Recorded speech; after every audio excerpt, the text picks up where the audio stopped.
mentadbir bumi Mesir, negara umat Islam. Ulama paling ramai di sana.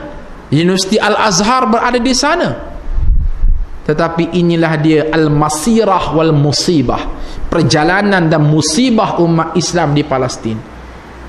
Mereka diganyang oleh umat Islam seagama dengan mereka yang bermain di belakang tabir. Sekarang kita bercakap soal kesengsaraan umat Islam di Palestin, kemiskinan umat Islam di Palestin. Apakah saudara tahu sebelum peperangan ini berlaku, sejauh manakah tahap sosial mereka? Purata rakyat Palestin, khasnya di semenanjung Gaza, gaji yang mereka perolehi hanya RM2 sehari sahaja. Di mana tempat mereka bekerja? Mereka bekerja di kilang-kilang yang kebanyakannya dimiliki oleh orang-orang Yahudi. Astaghfirullahalazim. Hinakah mereka? Hina yang teramat sangat. Apakah mereka nak sedemikian rupa? Dalam keadaan mereka tahu Yahudi inilah yang rampas tanah mereka daripada tahun 1948.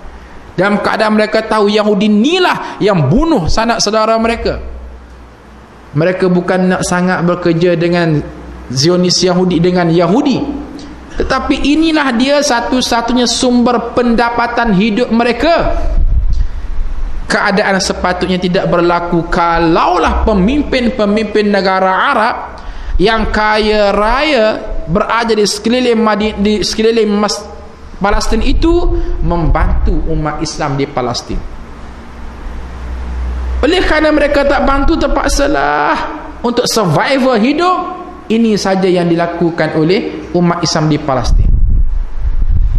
Sekarang perolehan RM2 sehari itu pun dihalang oleh Yahudi.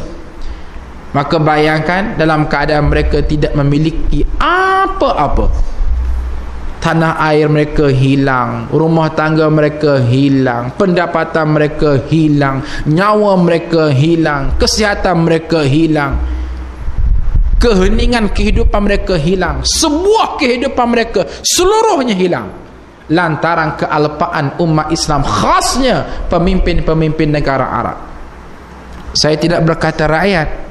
Rakyat insya-Allah di mana-mana sekalipun rakyat di dunia bersama dengan mainstream, mereka berjaya mencipta wave yang hebat untuk mereka menyatakan kebencian kepada Zionis Yahudi. Tetapi apa yang mereka lebih lakukan kecuali sekadar melakukan demonstrasi? Saudara muslimin dan muslimat sekalian, pemimpin-pemimpin negara Arab yang melingkungi negara Palestin ini, kehidupan mereka tenggelam lemas di dalam dinar dan dirham, tenggelam lemas dalam kekayaan yang melimpah ruah. Saya ambil contoh, pada penghujung tahun lepas, putera Al-Walid, kerabat diraja Arab Saudi,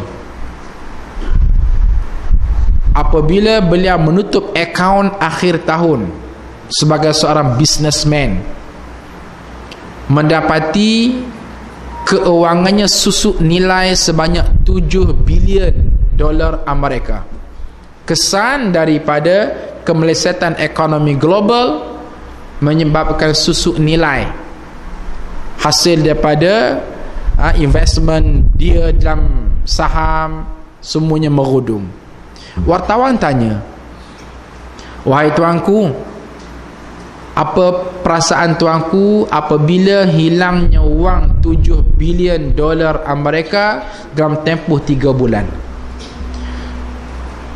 Beliau menjawab dengan tenang saja, "Bagi saya $7 bilion Amerika terlampau sedikit. Terlampau sedikit banding dengan wang saya yang masih terkumpul sebanyak $55 bilion Amerika.